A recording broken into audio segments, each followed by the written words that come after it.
Okay, so yeah, type theory. We're talking about the Lambda calculus today, which is like the simplest programming language thing that you can do. That's actually interesting. Yeah, so type theory is basically useful for you formally define your programming language, and then you can prove things about your programming language. Like you prove that like the type system you defined actually like makes sense, like you didn't forget cases, or that your type checking is actually sufficient. And you can prove lots of other interesting things too. We'll talk a little bit more about that probably in the future. But a moment, I want to give a quick history slide because I always enjoy hearing the history of these things. So historically, type theory was for resolving issues in the foundations of math. So when people were like, in like the 1800s, early 1900s, people were doing math, and then they were like, wait a second, but what is math? Because before that, people just sort of assumed that there were numbers and you could do certain things with them, but nobody really spent a tremendous amount of time thinking about how it all really works or should work. And anyway, when they started doing that, they realized that there are lots of things that don't actually work. So there's this thing called naive set theory, which is called naive because it's too naive. It doesn't actually work in a reasonable mathematical way. One of the major issues or famous issues you may have heard of is called Russell's paradox. And the problem is, what if you define a set? So A is the set of all x's such that x is not in x, which is a weird definition because normally you don't think of any element as being a member of itself. So that seems like it should be basically everything. But then the problem with that is A in itself or not? So if either A is in A or A is not in A, at least if you're using classical logic. I mean, anyway. So if A is in A, then by definition of A, because it contains itself, it is not in A.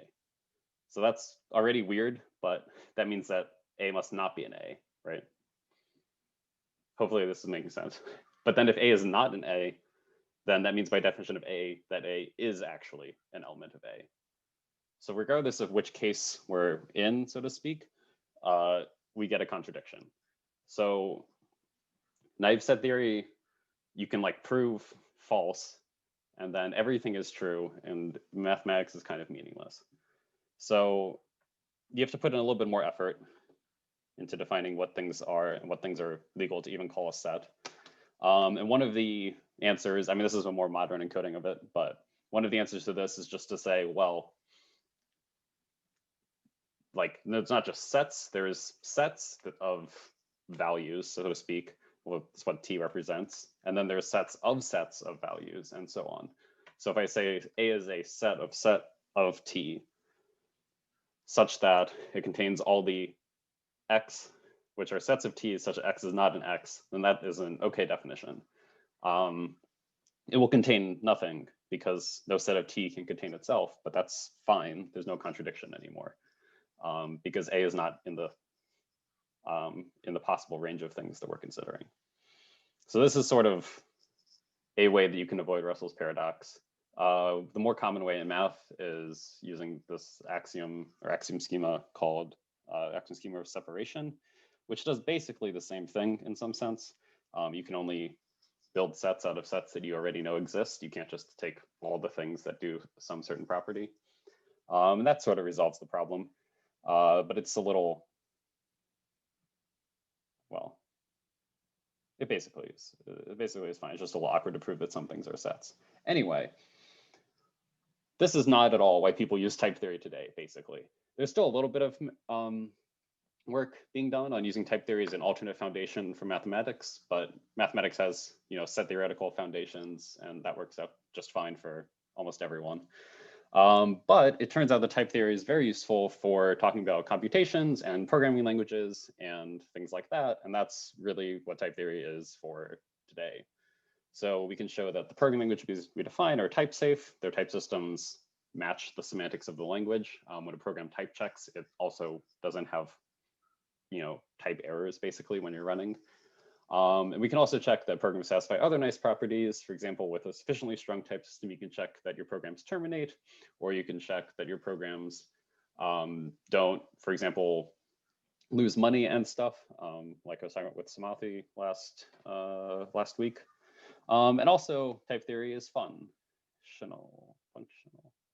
Get it? Okay.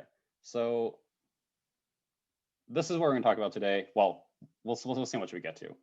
The first we're going to talk about is, even though it's type theory, we're talking about untyped lambda calculus first, because this is sort of the foundation of basically a lot of interesting type systems, or just the lambda calculus, and then you add on some types to check whatever kind of programs. First type system we're going to see is going to be essentially not strong enough to do anything too crazy. So we're going to need something better, and then we'll see how that evolves. But for the moment, the simplest programming language, maybe that's an overstatement, but simplest programming language is the untyped lambda calculus. There are three things down here. Actually, I should be able to write, so let me just underline. Wow, that was an awful line. Okay, whatever. There's three things. So x is just a variable. Lambda x dot e is called a abstraction, or like a lambda function. Lots of programming languages have these now, I guess. And then e space e is called application, because it represents a function application. So writing two things next to each other is like applying a function. So like f of x is like f of x, like that, basically. And then, yeah, so the reason we care is because it's Turing complete, so it can do, any sort of computation you really care about in some sense. And then, but also it's very simple, so it's much easier to prove things about than, say, like formalizing Java or something. Okay. So why in the last bullet it says there are 3 kinds squared? Oh, there's a footnote. I guess I don't know what happened to the footnote. It's a footnote. Okay. Yes. Oh, right. If we zoom out, oh, there we go. Yes. There's my footnote. Okay. Anyway, yeah, because so technically you can't write everything like this, because if you want to do like A, B, C, like this, you technically need parentheses, but I mean, just use parentheses. Anyway. Does that make sense? So, because I remember from 421 that there was parentheses in the lambda calculus that we learned. Yes. But this, you're just saying, like that's kind of just an unnecessary. Yeah, I mean, yeah, because strictly, if you're doing like very strictly speaking, you should include the parentheses, because technically you do need parentheses to write programs. But I'm just going to use parentheses and assume that they don't matter, because they don't really matter. And it gives you like one fewer case you have to do in your proof. Sure. So. Okay. Yeah. Anyway. Yeah. So here's some examples and more explanation of some air quotes programs. So like I was saying, this lambda x dot e represents a function, basically. So it's some function like f of x equals e, except doesn't have a name. That's what the anonymous function thing means. So when I write lambda, let me see if I can underline. Yeah, that's good enough. So when I write lambda x dot e, e prime, that really means evaluate this unnamed function f at e prime, whatever e prime is. And we'll see some examples of this down below. And yeah, so I'm writing e arrow e prime to mean e reduces / evaluates / simplifies to e prime. There's lots of ways to say things. Unfortunately, notation is not tremendously standardized. Maybe later, maybe in 100 years. But anyway, so this first example here is the sort of identity function of the untyped lambda calculus. So lambda x dot x, and then you apply that to y. When you do this, you evaluate the body of the function, but where x equals y, so you get y. Y is just some variable. We don't know what it is right now.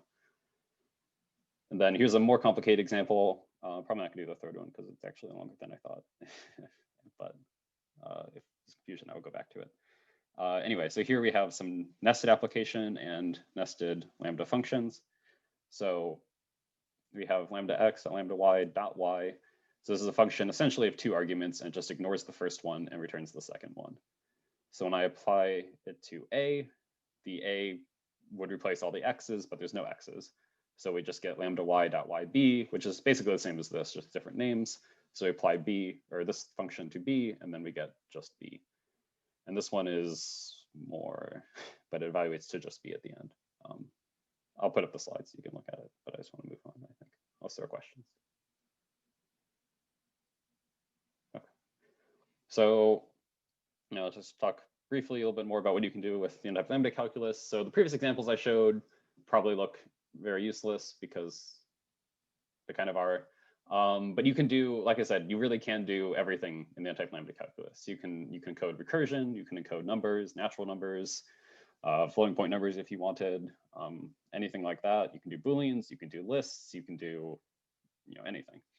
So here's a Church encoding. Church is the guy who developed the n-type lambda calculus. And this is one way to represent Booleans and operations on Booleans in the lambda calculus.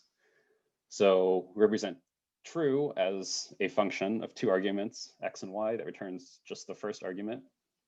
And represent false as a function of two arguments that returns just the second argument. And then we can write operations like, let's say start with not. So not takes a b, which is a Boolean. We don't have types, so we can't say that, but that's what it is supposed to represent. And it returns b applied to false and true. So for example, if we take not of true, then we apply true to false and true. But true only takes the first argument and ignores the second one. So the first argument is false, so it will return false. So not true is false, which is accurate. And I'll have another example to show more how this works on the next slide. And maybe we'll come back to this after that. Whoops, okay. Anyway, so here's a longer example. I'm going to do and true false. So, okay, so and looks like this first part, true is this, and false is this. I renamed the variables to avoid having the same names. So maybe I guess strictly speaking, it's not equal to this, but it's equivalent with renaming to this. Anyway, when we evaluate this, the first thing we do is we put this argument, oops, I should write this on top, this argument into there. Sorry, I've only used this tab a little bit. I guess I'm not very good at drawing lines. Anyway, so it goes into B1. So we get this thing, which is representing true, B2 false. We put this one in for next argument. We get true, false, false. Remember what true does is that it takes in two arguments, returns the first one. It turns out that they're both false in this case, so it doesn't really matter. But it will return this first argument here, down here. And this is equivalent to false. So and true, false equals false. Does that make sense?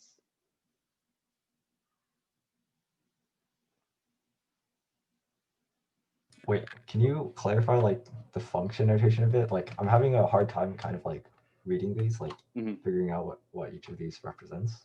Yeah, so this lambda here is just like a syntactic thing, so you know where the lambda starts. The thing before the period is the argument to the function, and the thing after the period is the body of the function. So the body of this function is another lambda, lambda b2 dot b1 of b2 of false. And then the body of this second function is b1 of b2 false. I mean, it's usually in lambda calculus you write without the parentheses, but it's essentially doing this. It's calling b1 with these two things as arguments. Does that make sense?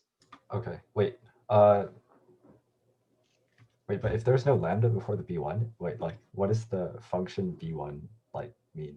B1 is whatever function I passed in here as this argument. So okay. Yeah, so in this particular example, it's going to be this lambda x dot lambda y dot x. There's a lot of things to keep track of, but yeah. Okay, I think that makes sense. Okay, cool. Anything else?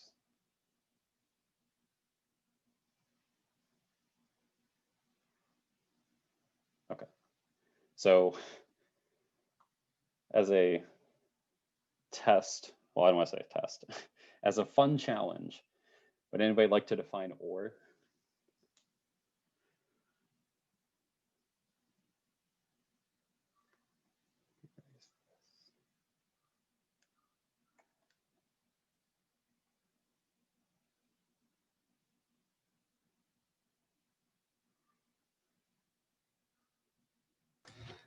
I'm having a hard time trying to like intuit these things. Like, why is and not defined the way it is? Well, okay, so I will give the useless answer first. Is defined the way it is because when you evaluate it, it does the thing that it's supposed to do. But it's defined like this. So true and false. I'm calling these functions true and false. But really, what they do is this function takes 2 arguments and returns the first argument. This one takes 2 arguments and returns the second argument. So if I essentially so and is true when its 2 arguments are both true, right? So this thing here is going to be a function that returns its first argument if it's true and its second argument if it's false. So if B1 is false, it'll return its second argument and ignore the first one, right? Because if B1 is false, then I already know that B1 and B2 is false. I don't have to even care what B2 is.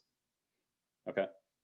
But if B1 is true, then I still need to check what B2 is, right? So if B1 is true, what I'm really doing is true and B2, which is true if and only if B2 itself is true. So I just return B2, and whatever B2 is the result of this and.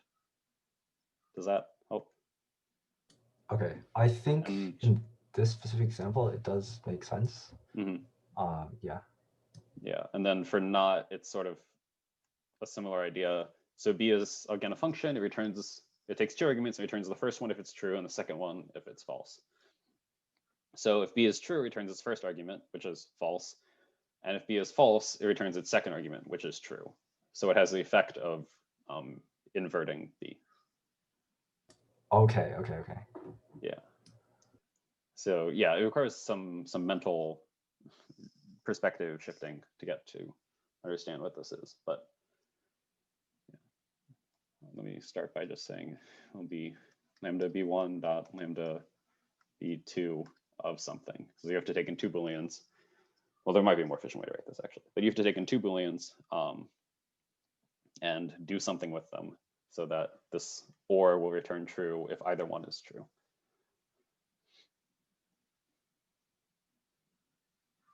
So maybe we'll break into the cases first. So if B1 is true, we should return true, right?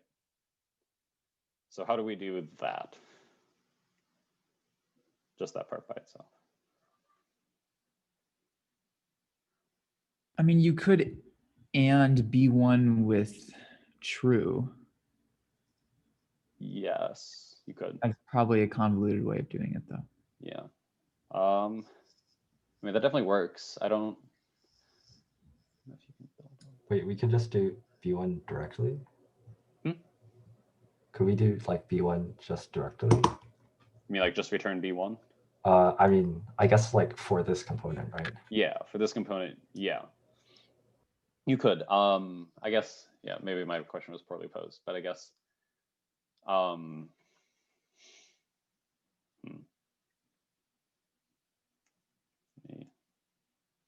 actually, I'm going to leave it. I don't know why I erased that. Okay, so B1. Okay, so I'm not sure if my question was unclear. So what I'm saying is, so if B1 is okay, maybe let's start with if B1 is false, then what should we do? Give B2 back. Yeah. Okay. So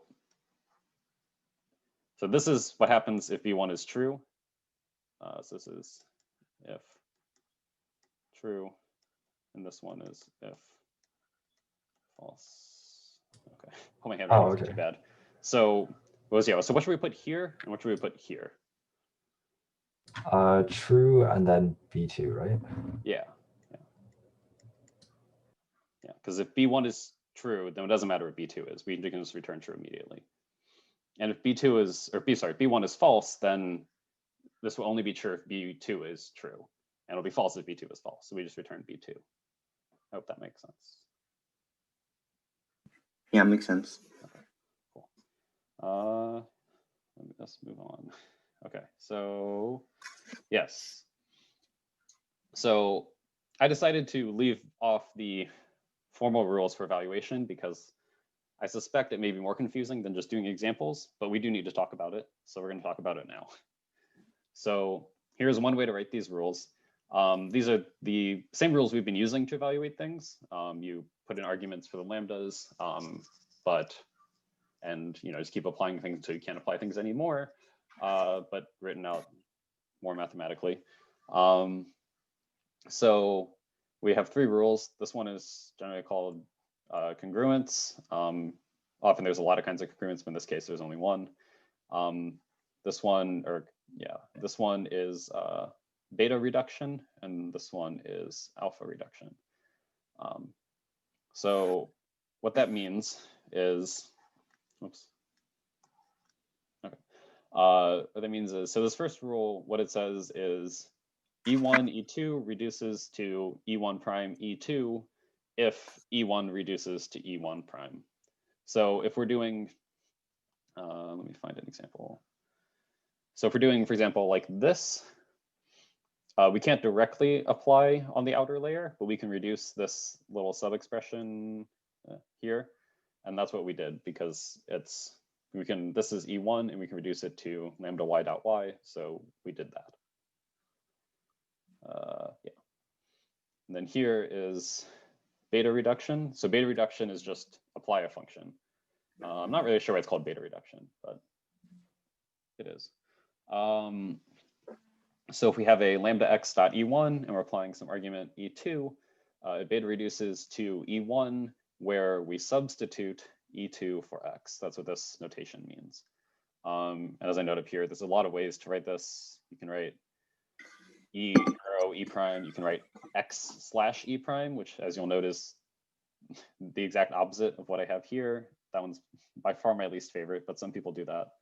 And then you have x is assigned to E prime, and all these mean the same thing depending on what you're reading. So beta reduction, and then finally we have alpha conversion. So the reason we need this is that, for example, in this example here, I didn't want to have 2 of these things with the same names, because then it would have gotten, well, A, confusing, and B, ambiguous in some parts.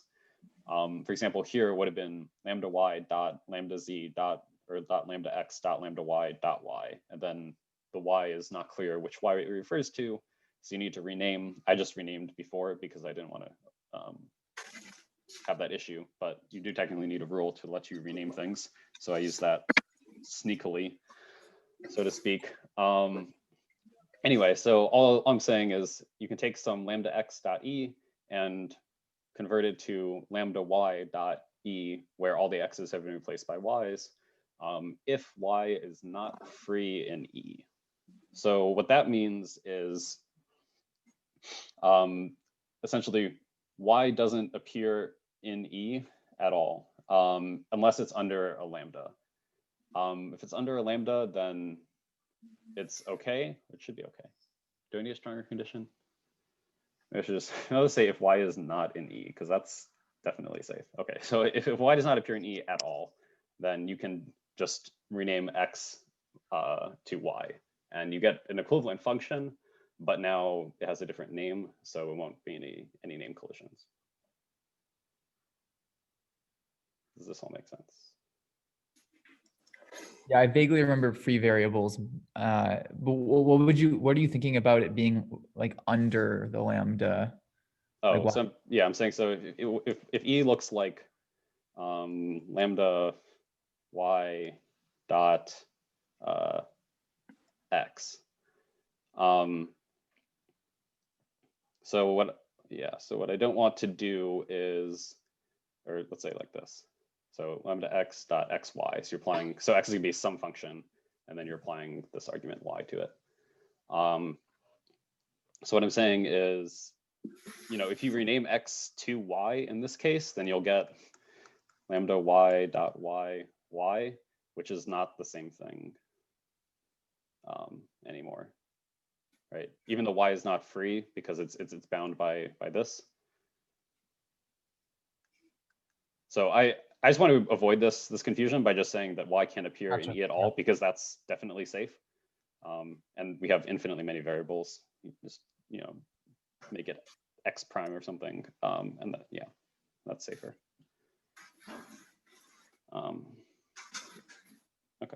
I'll move on because I'm going to talk about these exact same rules again, just with different notation. And then maybe there will be questions here. So usually they're not written in the form I had on the previous slide. They're usually written like this with, in some sense, more notation. These are called inference rules.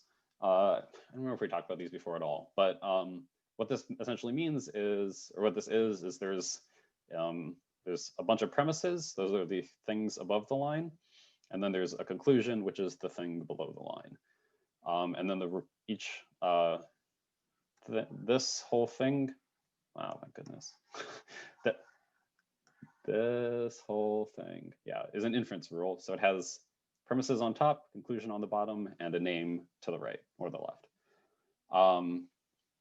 So what this is saying is if E1 reduces to E1 prime, then E2 reduces to E1 prime, E2 prime. Let me just, okay. Yeah, so if everything on top is true, then you can conclude the bottom thing. And then this is basically telling you what you're allowed to reduce. And then here's the beta reduce rule written in this notation. It looks basically the same, just with the line on top. If there's nothing above the line, then you can just do this whenever you want. You don't have to prove anything else first. And sometimes when it's like this, people just write the rule with no line on top because it's shorter and saves space. But I will avoid doing that, I think. And then here's the alpha conversion rule. Again, it's the same thing on the bottom, but we have this side condition. This is because this is sort of a statement that's not like a statement of lambda calculus. This is like a meta thing that we're talking about. Because lambda calculus only has variables and lambdas and application. It doesn't have a concept of this thing as a free variable. So this is a meta logic thing. So we write it as a side condition. You could change your logic so that it's actually in the language itself, and then that's fine. But I just chose to do it this way. If the point is confusing, then you can just not worry about it and think of this as being just another premise. It really works just fine. But are there any questions? So the E prime /x, that means yes. Replace everything in E with, replace all the E primes in E with, wait. Yeah, it's replace all the X's in E with E prime. All the X's in E. Yeah. Okay, so okay, a little, yeah, that makes sense. That makes sense. I'll think about it as the equals instead of /. I think that'll. Yeah, that maybe I should have chosen that one. Yeah, X equals E prime in E. Okay, I hope that's legible. Okay. Yeah, that makes sense. Thanks. Yeah. Okay, so Wait. yes. Can you like summarize each of these three rules as like from a high level thing? Like what are each of these things like roughly doing? Yeah, so beta reduce is basically the most important rule. In some sense, it's the only one you need. So beta reduce is function applications. You have a function and you have an argument and you apply the function to the argument. So that's what beta reduction is. This is basically how you do all computation in lambda calculus. The other rules just exist so that function application works sort of as you expect. So the congruence rule is saying that if the thing on the left is not a lambda expression yet, we will keep evaluating it until it is. And once it is a lambda, then we'll apply it to the argument on the right.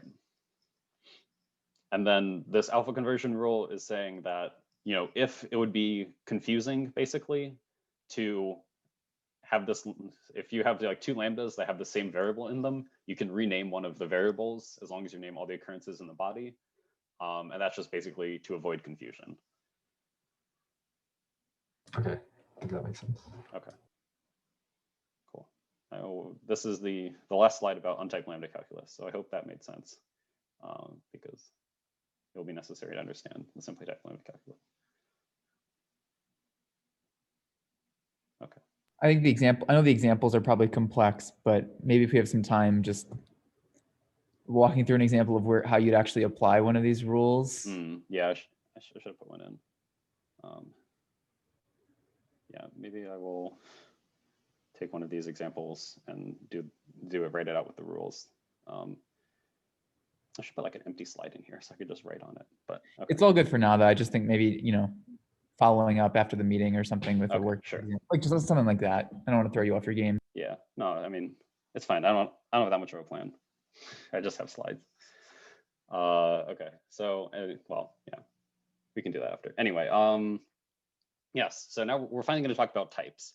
We're talking about just lambda calculus this whole time with no types, but it's called type theory, and we'll now talk about types. So I guess X is 33 minutes, more than half. Okay, so anyway, so as I was saying before, lambda calculus is really useful because there's lots of type systems you can put on top of it to capture various aspects of the program behavior. So in this particular case, we're going to pick basically the simplest type system that you can. So we have two kinds of type, or two sorts of types. We have bool, which is just for Booleans, and we have tau to tau. So this is a function type. So this is the input type. This is the output type. They're written the same because this is a grammar. So it's just saying things that have this syntactic sort, not that they're the same thing. And our expressions are the same as before, except I added in T and F to represent expressions that are true and false.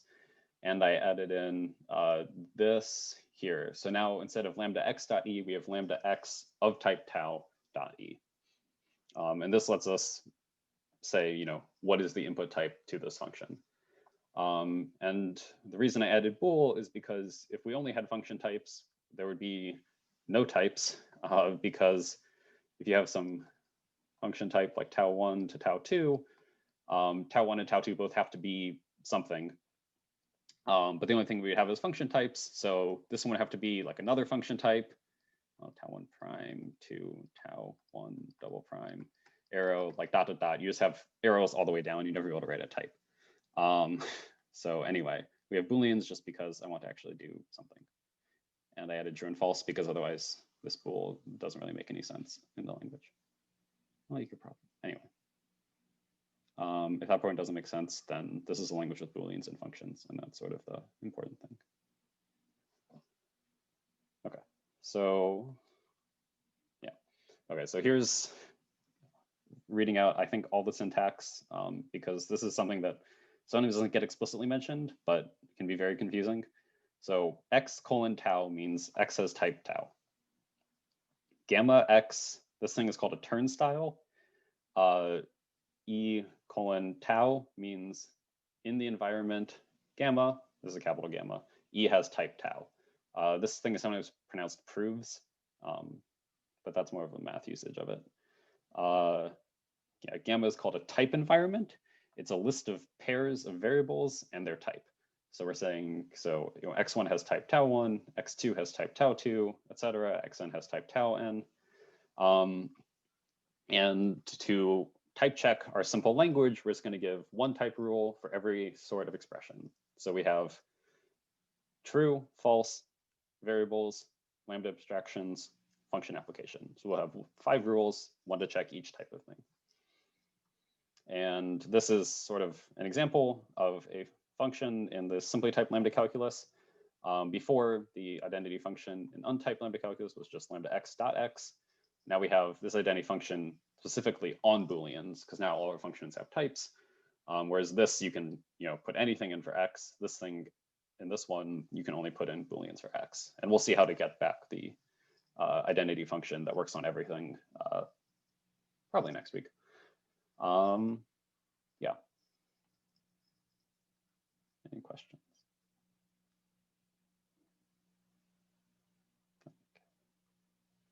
Okay.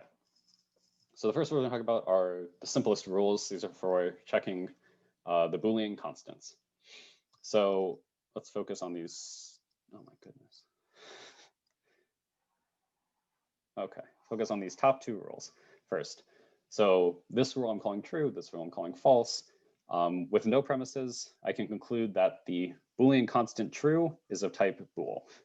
and that the Boolean constant false is of type bool. It doesn't matter what the environment is. True is always a Boolean and false is always a Boolean. Can't change it. And that's good. Yeah. And then here's another way you can write it. So you can write in just one rule. So you can say B has type bool if B is T or B is F, or it's in this set. You could also write it literally as B equals T or B equals F. But I like this way because it's shorter, I guess. And this approach is somewhat nicer in some sense because you can avoid, or just because you have one fewer case in your proofs when you do proofs, which is nice. Because as we'll see, probably next time, the proofs are incredibly case heavy. Anyway, hopefully these rules make sense, but any questions? So the one with at the bottom, so true, false, those are like values, but bool is the type. So they're not, Right. they don't semantically mean the same thing, right? Like, sorry. So I guess like in the top two, you're saying that those are more like value, you're assigning a value to T and F, but on the bottom, you're assigning a type of bool to the lowercase b expression. Yeah. Oh, well, so okay. So I'm not sure if you're talking about this part as like assigning a value. This is just the name of the rule. It doesn't have any. Oh, it's not. Yeah. Okay. I think yeah, probably. Okay. Yeah. So I mean, what I'm saying is, so here I'm saying if you have this constant true, you can say it as type bool. If you use constant false, you can say it as type bool. Right. What I'm saying is if you have a thing B and it's either T or F, then you can say it has type bool. And on the top two, you're just saying that. So like what does true represent and false represent? Well, they're supposed to this true or this T? The true, not T. Okay, true is just true is just the name. So like if I was going to say like so later we'll have a rule for like function application. So I'll say like the application rule. That's just a way to name the rule. So I'll say like the true rule or the false rule. But this name doesn't really have any meaning. I see. Okay. It's like naming like, oh, I didn't know you could do that. Anyway, sorry. Just like naming like a function or a class or something. It's just so you can refer to it. That makes more sense. Okay. Okay, cool. So here's the first rule that has, I guess, more meat to it. So this is the var rule. So where you know how to type check Boolean constants, this lets us type check variables. And to know what type a variable has, so a variable x has type tau if the environment tells us that the variable x has type tau. So what I'm saying is gamma, so gamma prime looks like gamma, or gamma prime looks like, x1 tau 1, x2 tau 2, ... and then at some point we have an x tau. That's exactly what we're trying to type check. So if the environment tells us that x is type tau, then we can conclude that x is type tau. That's all this rule is saying. The other way to write this is gamma proves x has type tau if x tau is in gamma. I prefer this version, but they mean the same thing. It's just saying that whatever the environment tells us is a type of x is the type of x. There's actually more ways to write it, but I don't want to go through all of them. So one of the things this lets us do basically is if a variable hasn't been declared yet, then we won't be able to use it. And that's good because that'll make our programs get stuck and we'll never be able to evaluate them. Does that make sense? So is there a formal notation for rejecting a program in the Lambda calculus, or? Yeah, you usually say, well, so yeah, you usually say like, so you say like if gamma proves this E is whatever your program has type tau. So this is like if the program is well typed, and then you can say like otherwise, or you could also write gamma, sorry. Okay. If gamma does not prove that E has type tau for any tau. This is like a poorly typed, ill-typed expression. And this is a well-typed expression. I gotcha. Okay. But usually you actually don't write this. You just say if it's well-typed, and then you don't say anything about if it's not, because if it's not well-typed, then basically it's not a valid program. You don't have to worry about what it does. It can do anything, and you just only run well-typed programs. Yeah. Okay. So here's the next rule, second to last rule. This one's a bit more complicated. It actually has premises, whatever. Anyway, basically the point, the app rule, app is short for application. The app rule exists so that when we apply functions, we only apply things that are functions to variables and not things that are like Boolean constants, like t of x. I could name t true. I guess I did in an earlier version, but like I can't do t of x because t is not a function. It's just the Boolean value true. So I don't want to be able to write that and have that type check because that would not evaluate. So instead, what I say is that as I'm type checking f of x, and I'm saying if f in this environment gamma has type tau1 to tau2, and in the same environment x has type tau1, so the x is the input argument type, then f of x has type tau2. So f is a function that takes in, say, Booleans and returns maybe Booleans again. And then if x is a Boolean, then when I do f of x, I get a Boolean back, or whatever tau1 and tau2 are. Does that make sense?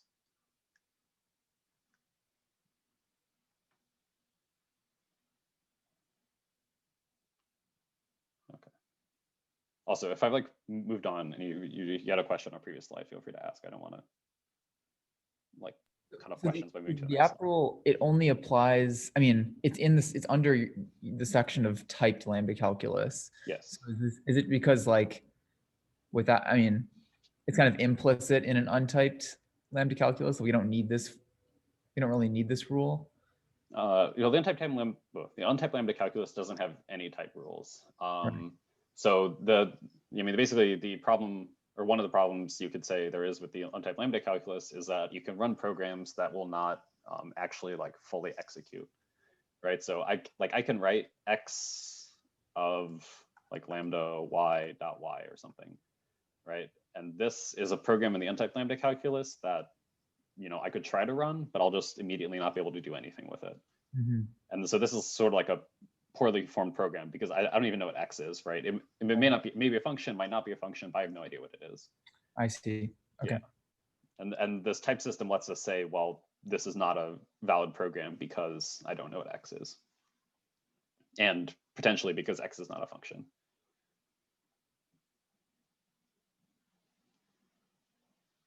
Okay. So this is the last rule. This is the one that checks that Lambda extractions are well typed. So what we're saying is, so in some environment gamma, trying to prove that lambda x of type tau1 dot e is the body, is a function from tau1 to tau2. So, you know, x is the input argument. So whatever type it has definitely has to be the input type of this function. And then the output type of the function is whatever the type of e is. So whatever type of the body is the type of the output. But we're allowed to use x when we check this body. So if I have like lambda x is type bool dot x, when I type check x, I will know that x has type bool. So I'm adding this part into my type environment gamma. That's what this means. This.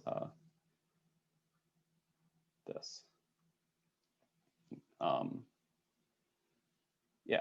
So if I was just type checking this expression sort of on its own, I would say, you know, I have no environment. Sometimes people write that as empty set. So if I'm type checking this, what this rule is saying is this thing is valid if I can prove x has type bool proves that x has type bool, which is true. This is by the var rule. I'll do a bigger example in a second of this, but does this rule sort of, or hopefully completely make sense?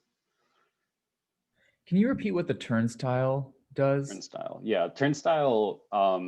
so generally read it as proves, but what you're saying is the thing on the left is the type environment, so all the variables and the types that are currently in scope, and then on the right is the expression you're type checking and the type that you are checking it has.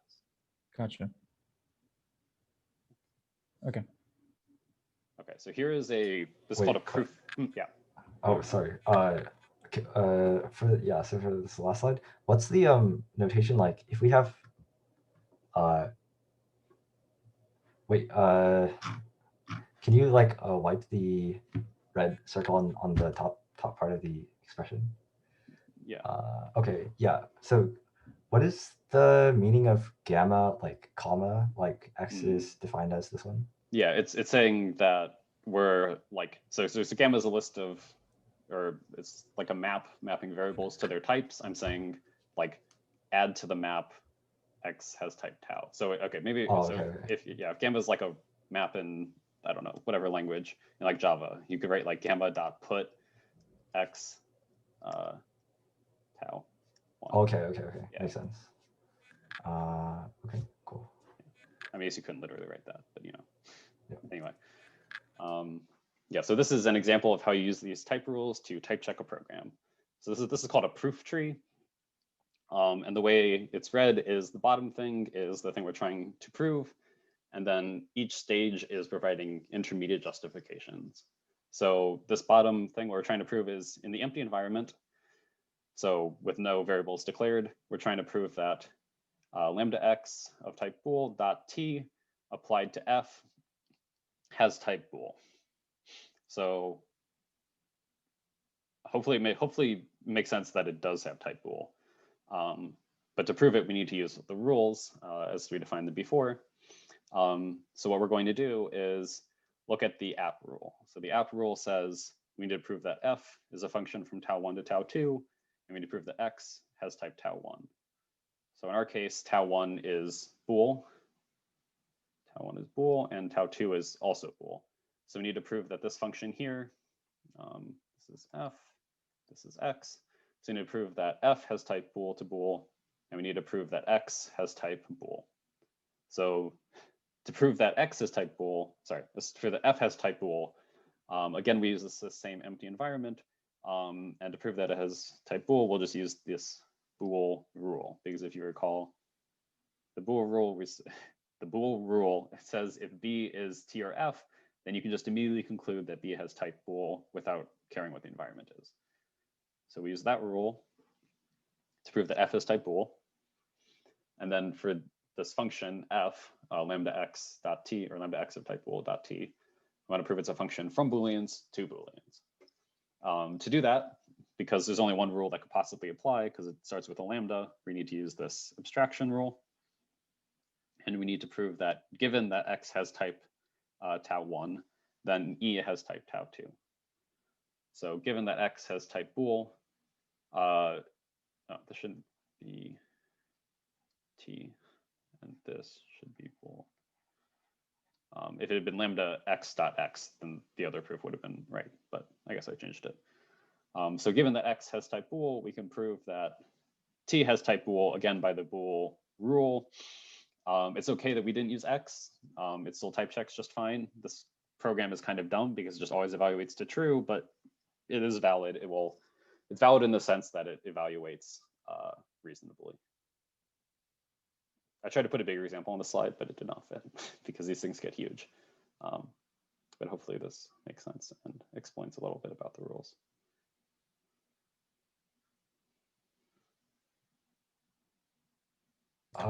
Wait, so like the purpose of something like this is that we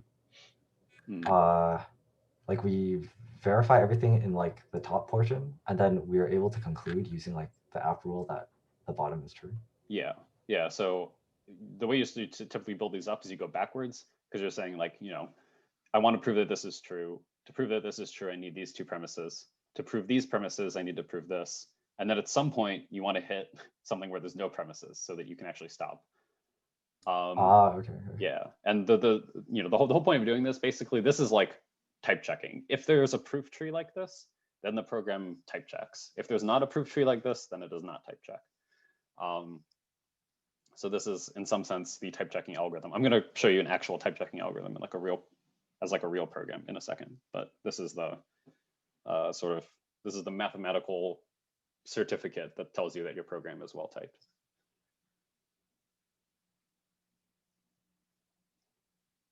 Okay. So yeah, okay. So anyway, yeah, this is the point of it. Maybe I should have talked about this at the beginning more. But basically, we now have the simply typed Lambda calculus. It has type rules and it has evaluation rules. Well, you just use the same evaluation rules from the untyped Lambda calculus, but it has evaluation rules. And now you can prove things about programs in the language.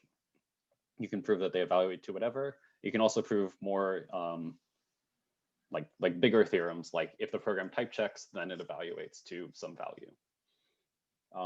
And the other benefit is that in a more complicated language like C or C++ or Java or whatever, a lot of times there's a language standard, but it's not fully formalized. So it's not always 100% clear what things mean. I mean, this happened in the C standard for sure. I'm sure the C++ standard is even more confusing. But people tried to formalize the C standard. Basically, they were like, there's multiple ways that you could, reasonably interpret this, and they had to go talk to the C standards committee. And anyway, the point is that having the mathematical specification gives you an unambiguous description of the language. And then, when you're talking about somebody about the language, you know that you both have the same interpretation in your head because there's only one interpretation. So that can be useful too. And then the last thing is that when you're designing a language, it really helps to formalize at least parts of it, because if you can successfully formalize it, then that means that your language is, at least in some sense, it makes sense. Because you can't formalize something that is contradictory, basically. Or you can, but then you'll see it's contradictory. So that's also quite useful, at least in my experience. It captures a lot of things quite well. But that's a very vague statement without showing you how it would catch it. So I hope you will believe me, and we'll probably talk more about that later. And yeah, okay.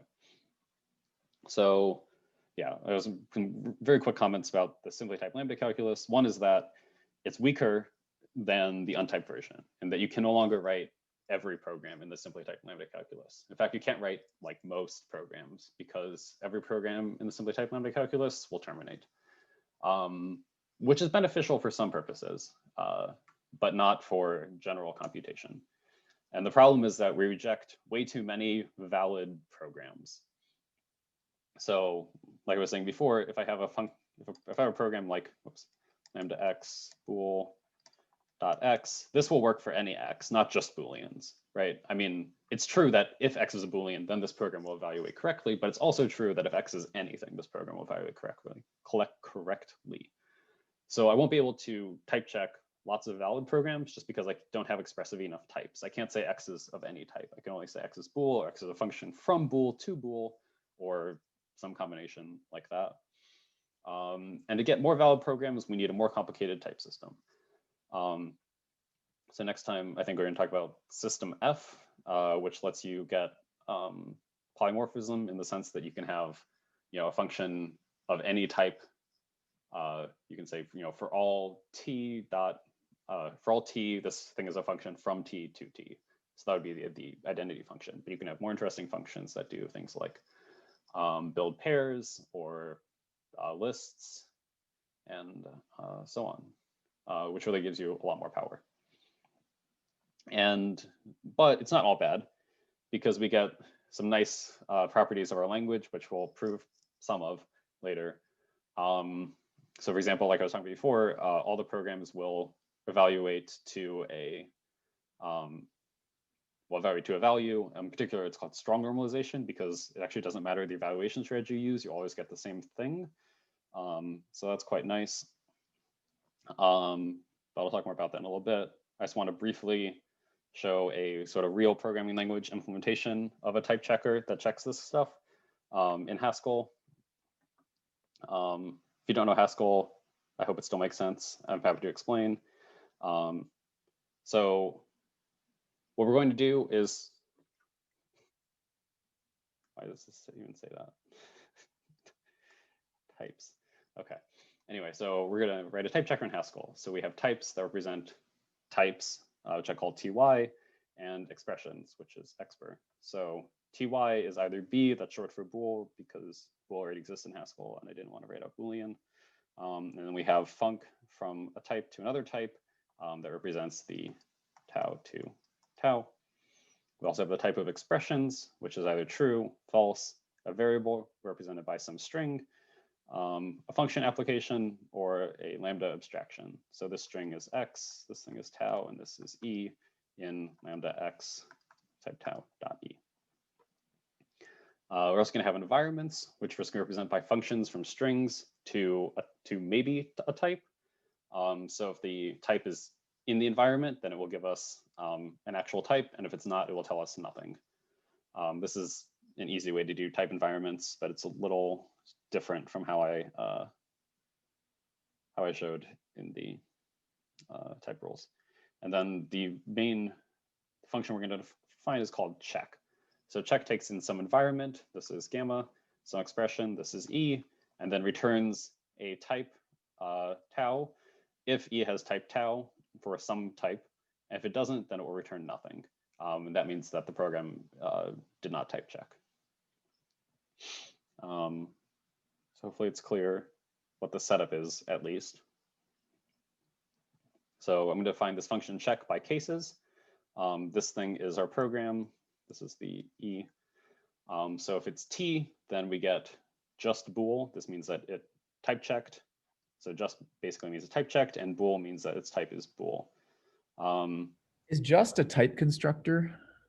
Just is, or like what is it? I don't know. Yeah. What is it?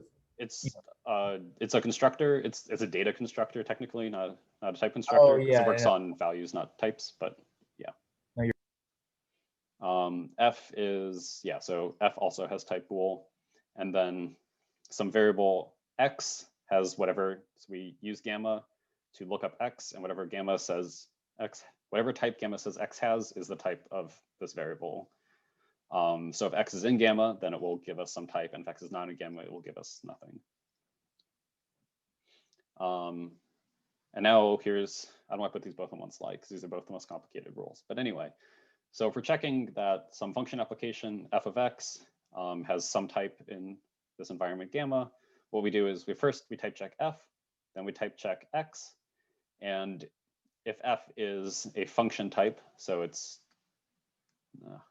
t1 to t2, and x has some type t3, then if t1, the input type of the function, is the same as t3, the type of the argument, then the output type is, then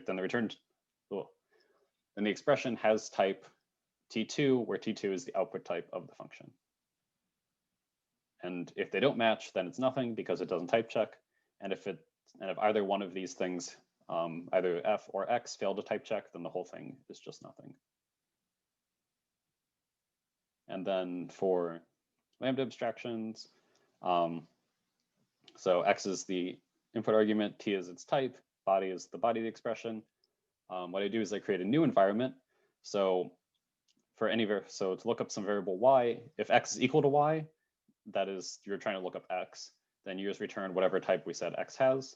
And if we don't have that, then we return whatever was in gamma for y before.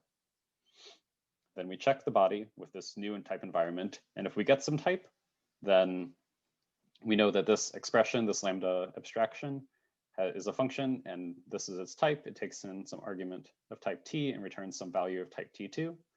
And if the body failed to type check, then we just return nothing because this will also fail to type check. Hope that makes sense. I went kind of fast because it's like 3. But if you have questions, please let me know.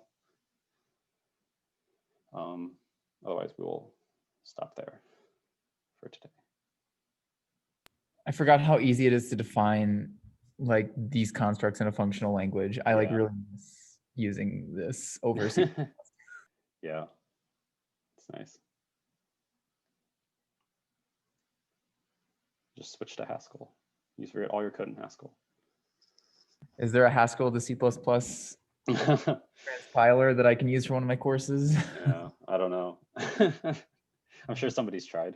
They're probably, I think they're probably incongruent. Like they just, some Yeah. C++ constructs, you just You need like an AI to do the conversion for you. something like that. Yeah. Are you, Cool, are you that- taking 426? Is that, oh, sorry, what? Yeah. Yeah. No, 426 is C++. Yeah, I had the same reaction. I was like, man, this is so awkward to do in C++. I wish I could use Haskell. I know. It's definitely tedious, but it's still interesting course. You know, I wish we were taking it with Adve, but you know, Who's teaching it? Rauschberger. Oh, I don't know who that is. Good, keep it that way. He's not. Okay. He don't take any class with him. Trust me. All right, I will not. All right. What is 426? Yes, 426. 426 is compilers or compiler construction. Yeah. Cool. This is awesome, Reed. Thanks for the presentation. Yeah, sure. Yeah, we will talk more about type theory stuff next week and maybe 1 more week or 2 more weeks, depending on how much I feel like there's to cover and how much we want to cover it. But yeah, thanks everyone. Have a good day, everyone. Yeah, I'll be here for questions, but do whatever you want. I'm gonna stop there.